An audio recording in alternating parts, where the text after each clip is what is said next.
Pathian Paulin chiang him lo ngai thang chan chin tha Joanna Zia mung khat chang som paruk le chang som pasari afam kim na kan chang theu khongai chunga khongai le chon na nen dan thu mo sia na pe khongai na le thu tak Isu Krista wangin alo om chang som pariat thi kan sia lo nge tu ma neng lai ma in pathian an hulo afa pamal nei pang chunga omange khan achan chin a hil to ani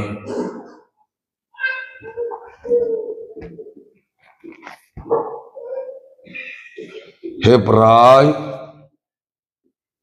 mung khat le chang ni pathian ma sang tha tu te ne na bung tam tak le kong tin renga sol nei te thu lo soi tu khan heng ni to pa hian ke ma ni ne na afa pa chuan thu soi ta chumi chu engkim ro chung tu arwata chumi po chuan khovel te chu siama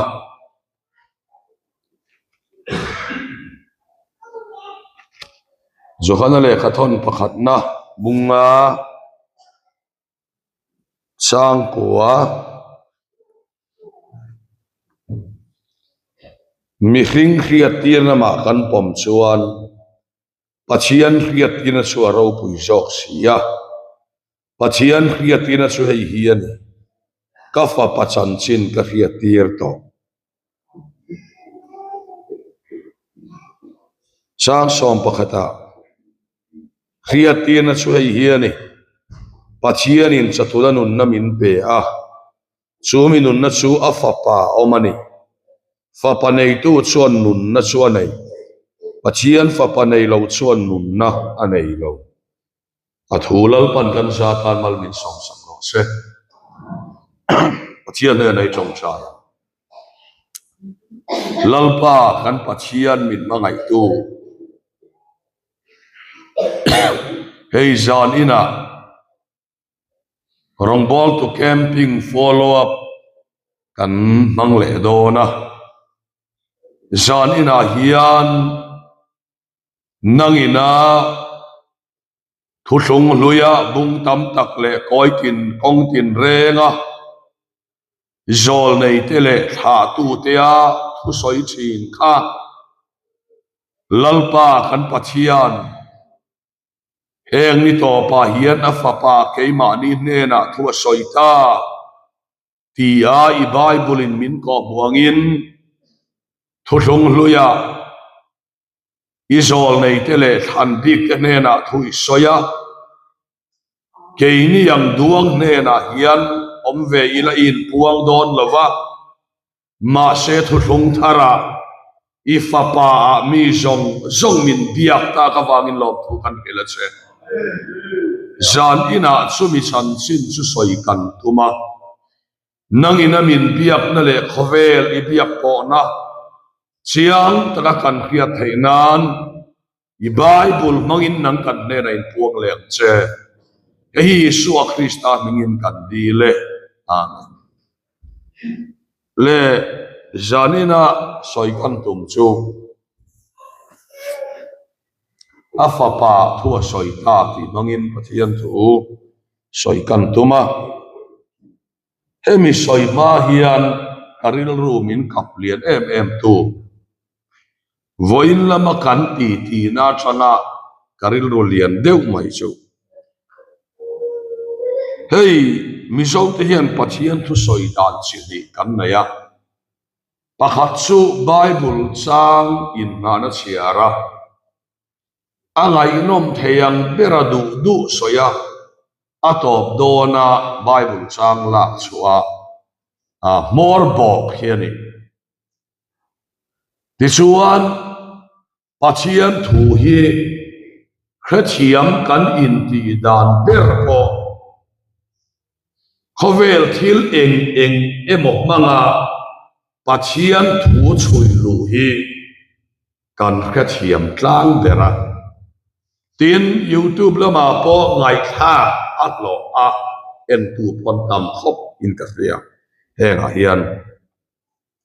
ama ero chu Bible long Bible le Bible manga pathian thusil fiana ero ichu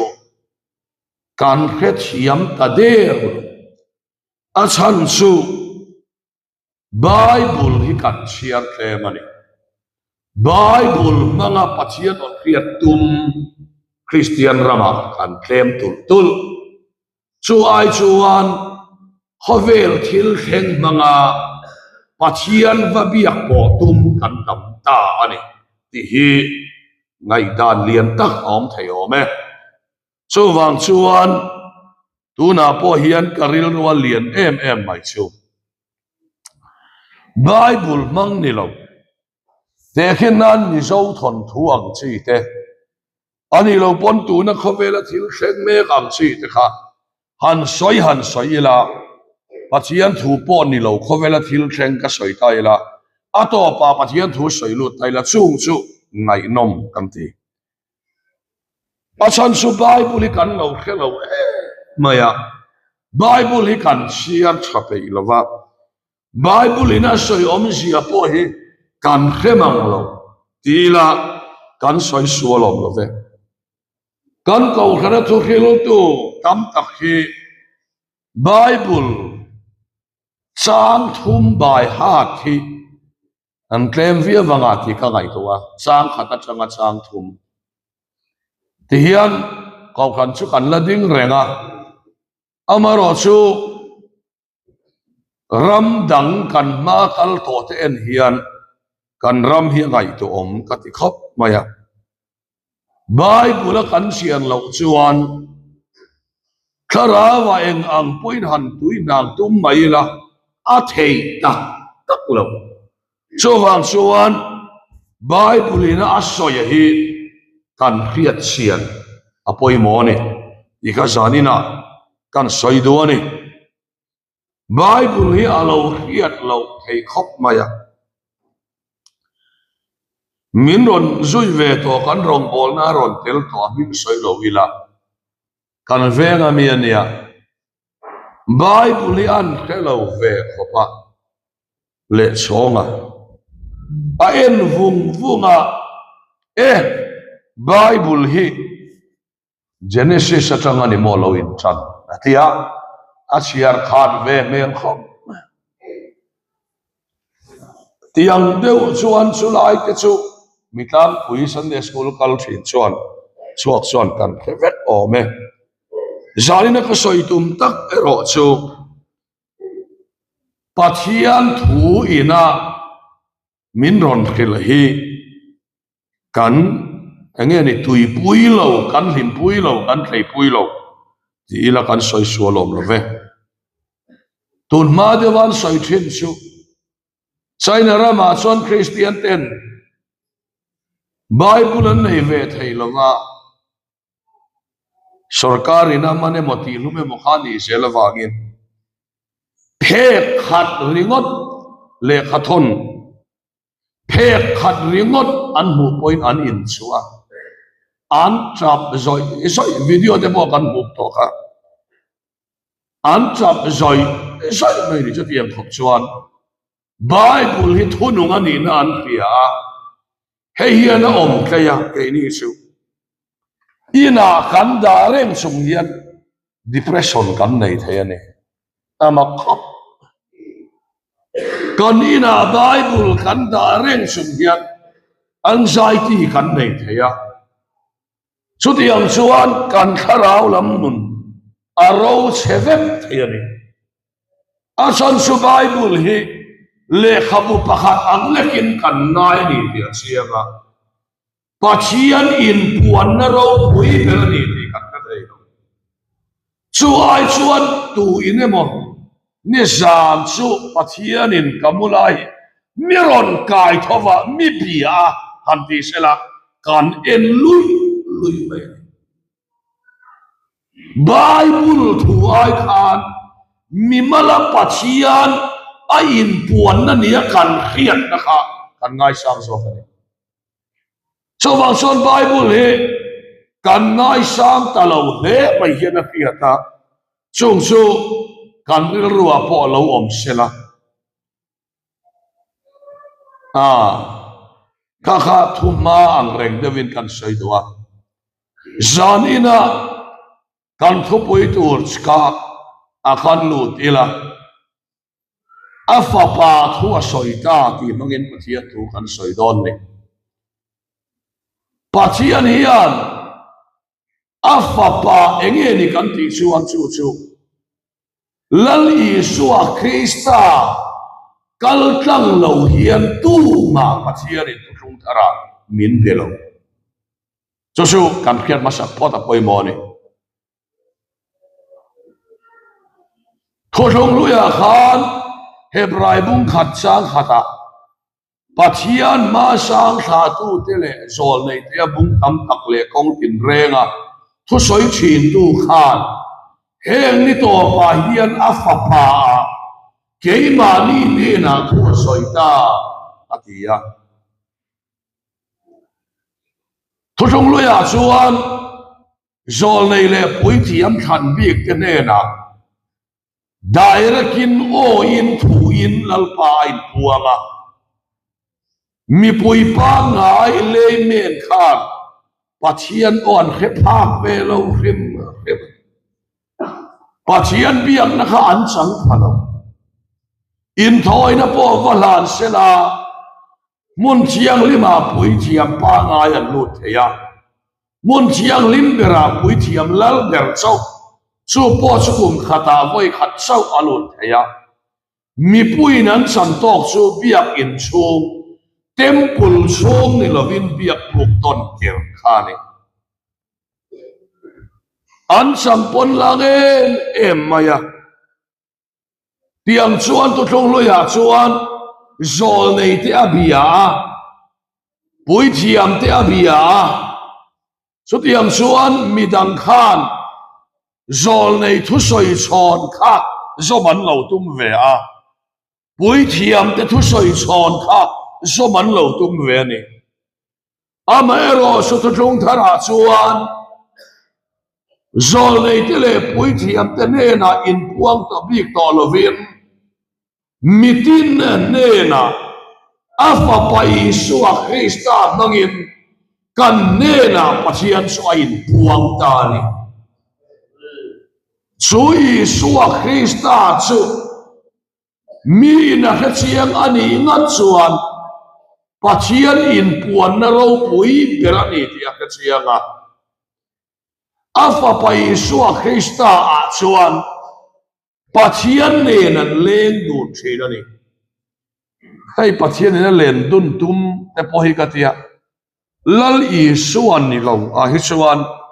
len dun po han tum mila a thei tak lova so wang chuan afa pa Isua Krista a khan pathian ron in puang to ni eng wang nge kan ti chuan afa pa Isua Krista kha thuhlung thara changa athil tu ma chuan afam kim na turania mel danglam na tanga vana changin Moses le Elisa anon suka leila ma changin Isua le eterate an chauve thunga zohanate khata khan ho assembly ro pui der annaya khata an ro rel a khan Elisa khan zol nei zong aya o a Moses khan dan zong aya o ve thumani ti chuan chung chu Isua kuta an han ho don tirani a zol nei le pui thiam din a kutan la nanga dan po Isua malam hun po Isua ani vet to dona ti chuan Isua kutan la ta chu tak chu johana hian kia in afam kim na kan chang cheu không ai chúng không ai lệ chọn nó nè thì in Isu a han zo này ni na pham kima da na pham kima pui thiam na pham kima ama ha in a in puan ko chuan ato der ani ni pathian thui min ko buani lali suwa Krista lo hi chu enga ma mo dang kan nei tholo Fapa aron in puang to ni pathian thui min ko buani hey Asia khian en ila pathian hian mitam tak chuan a omin khia tir se ti hian tia pathian o khia thian tuma ma se pathian ina a soi chuai hian pat mi sin khia tir na ma kan pom chuan pathian khia tir na su aro pui so khani pathian khia tir na su hei hian ni ka fa pachan sin ka khia tir to atia pathian in puan na chu akhan pa ni to lovin afa pa khan ani to a so fa pa Isu a Krista nei tu chuan pa anei to ani ti pathian thui chiang takin zat ina hian min ko muani so wang chuan chu Isu a Krista chuan pathianin mitin hi min ron betani hei min pathian o ka khria chu ta chuan kal ro chu ta chuan kal su an tiang chi te chu ti ro chu ti su tiang chi hi kei ka khiat ve ngai lo zo takhania chu aya poi mo zo ti tur dikle diklo min khiat tir tu chu fapa kei maron in puan na ka ngai sa na phiang in kong dik ka so mai fapa kei maron in puan na ka lo don so na phiang in ka chong adik mai chu fapa kan pathian in puang to ni so san sila khia tir to lali so a Krista di lova chong dik tum te nung sang moi nei tum te soi tur in ti fing taka soi om le om lo khe om taka han khiar vel te hi mi a in sum so na in sum ani top maya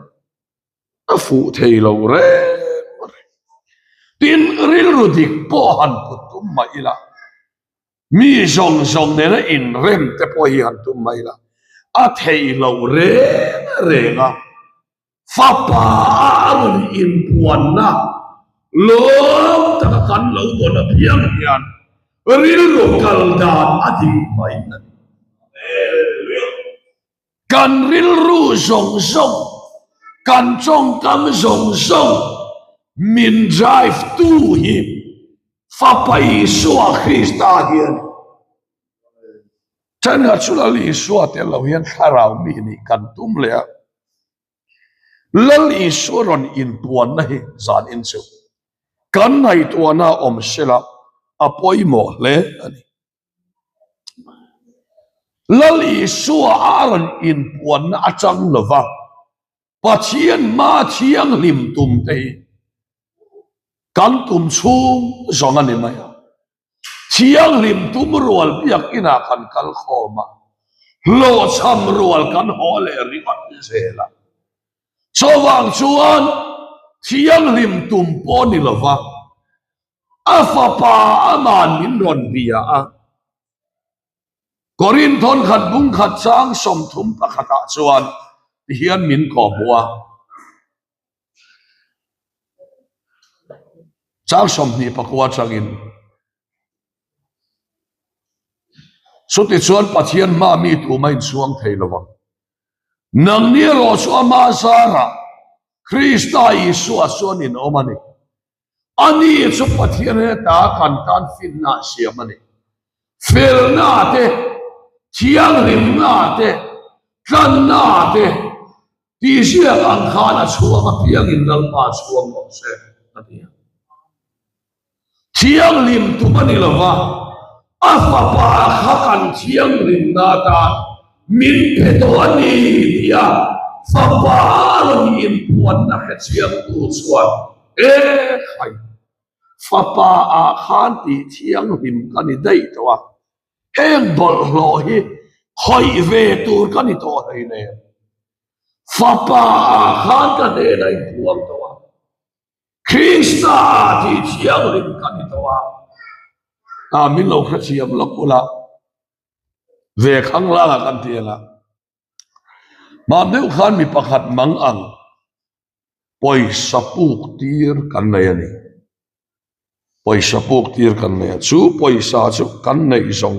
kan e mang ang se kan tia kan puk tira chu ta chuan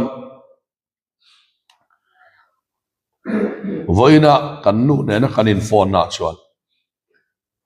poi san puk kha an na tho na tur lo nia an na tho na tur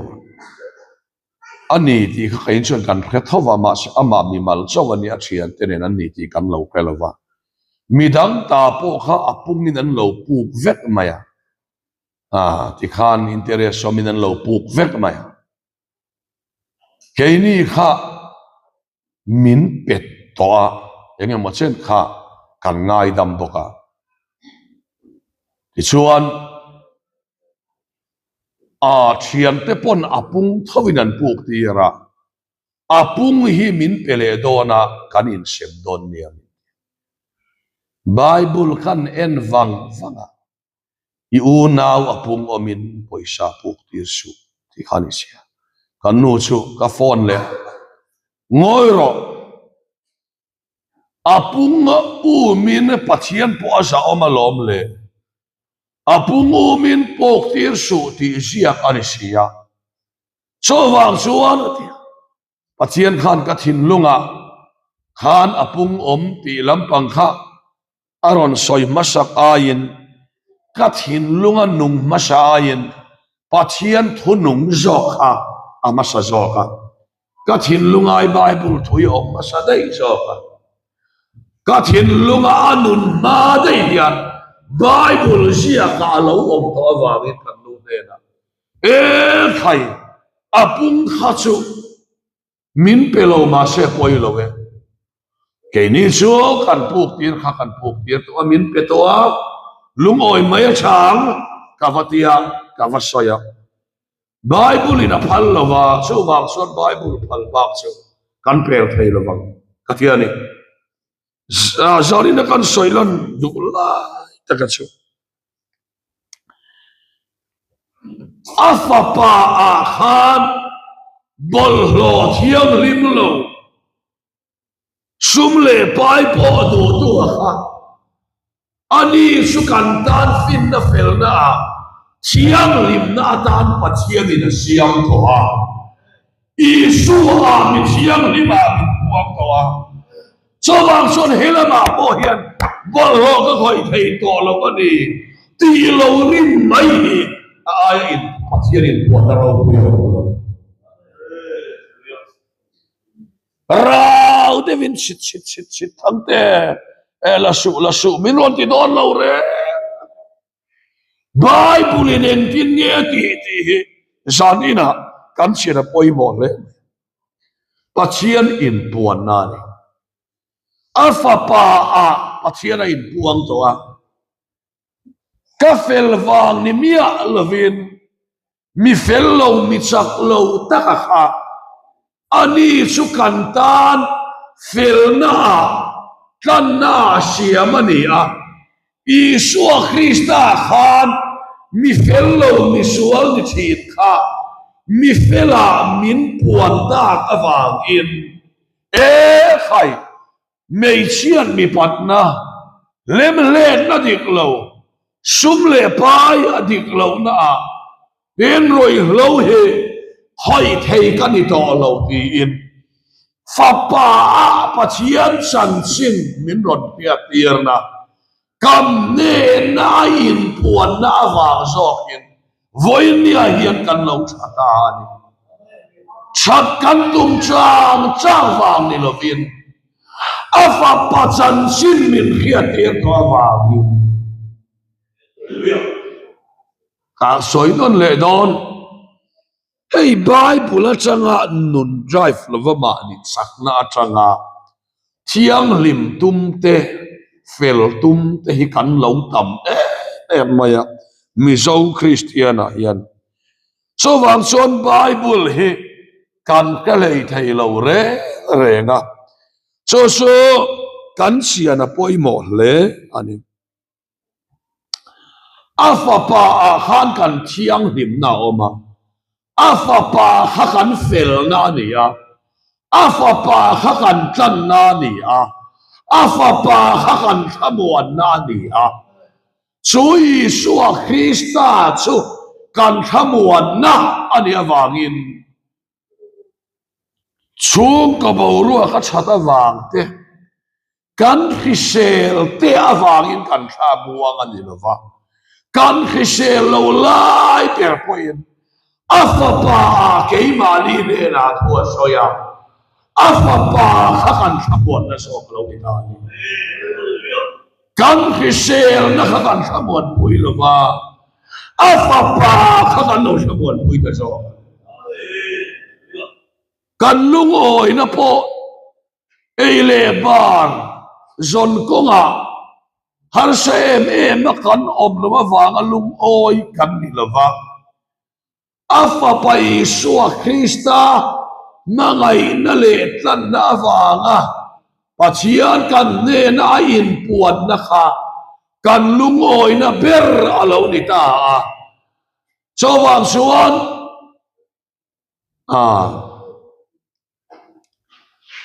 Bible min ko muwa Davidan an uain le an bu thar lo lok changa an lom na ai na sa zo ka thin lungai om tira atia lom na kan ti te hi voinia hian e ka dor ka hal sangai mai pathian mal som na ni tiang le hian ne lo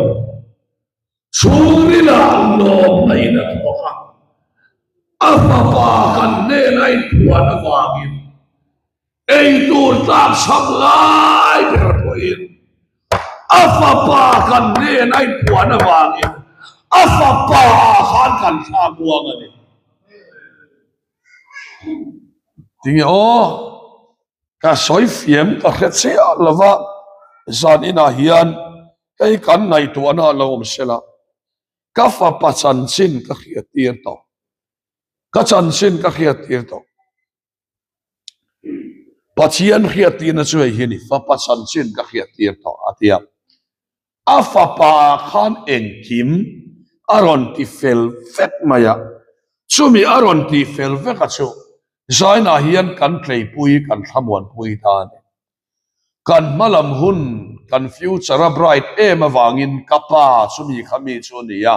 kanu chumi khami chu ni ya chu wang chuan ka future hi a bright ka malam huni a eng ani ka thamuang ani kan ti lova eng po lo ni se kan malam lo hun lo eng hi kan thamuan pui lova kan thamuan pui ber chu afa pa a pathian in puan na kha lo ni ta so ani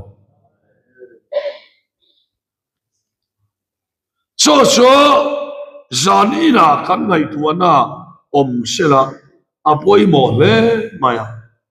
cho chan sin min khiat ti ra chu kan khet siang ani ngat chuan khai mani ka in sip don pon tekhin nan fel lo sang ka lo na ya ti sual sang ka na ya ti sual ka nei lo ni point ti lo sual te ka lo na ya chu mia wanga tharau lama in tha da te ka ti tur ka ti tong lo wanga in tha da sang po ka lo nei ta chuti huna chuan pathian lama ke ka pen le dona keima kha in ena khai kei ve hi engma kha ni lovani pathian ka ne nai puan le ngai ni khonge ram doya ti kher angai to lo chuti huna chuan afa pa khan lalpan athan to che a chandam to che ama chu ifin na tan i thiang lim na atan kan na atan apeto che ni ti khian vele ti chak ari ni lo om le do ani mitina nena fapa khana in puang to a in puang lo mo khat ti khat pathian hi mani in lei buayan fapa a aron in puang vek kata ani tia piang ten lim na thuru kan sam mai do na nanga kati chiang li mang chenga voin tlaya nak tu ka thara vin nanga ti chiang li mang che khatia khana mal te ten min ron ti lova khovel puma puitan hian afa pa aron in puang to a ike vai mu mai thei na tan ta hian i chiang li na in sia kha ta hian i fel na ta na in puang ta hian i chang na ta na in puang so a in puang dai to kan pathian hi ala in puang la ve moti kat lo to pathian hiatin na chu hei ni ka fa pachan chin na hiatin khoya nge thua soi pathian ma sang tha tu te le zol nei te abung tam tak le kong tin reng atu soi tu khan heng ni to pa hian afa pa ke mani ne na thua soi ta hemi mang hian na direct to chen hemi mang hian na tan to chen ine na om zel don ni ti bible mang ina in puang to heta in puang nei irin vele khamwan nai lo changa ne tu ini to don so kan rama chuan pathian hi bible manga ain puan na afa pa manga ain puan na hi kan ka thiam lova itu na po ti eng vak ma kan ti le nem rong bol tu khem pa khan bible manga ain puan na ka soya in lo tap ve ringot ama ka sino ke ma po ka tap de silo vin de vin ka soya ka chong kam ma ne mang bok silova bible manga ain puan eng ma khil tur bi cheu kha ka nei lo bible kan san sin asia lalpan inena ko mang tin o in ron be don lo che chu ma son le i buai mai bible mang ina be to che a ke kong khoi khovel to phet poi in ne na kom se la na ki lalpa ko kam lo se hei ring top la mi mal ta ka in ne na in puan na ni bible mo mi mal ta ka elai mi chu alo va buna shave khai ilam thiam te lul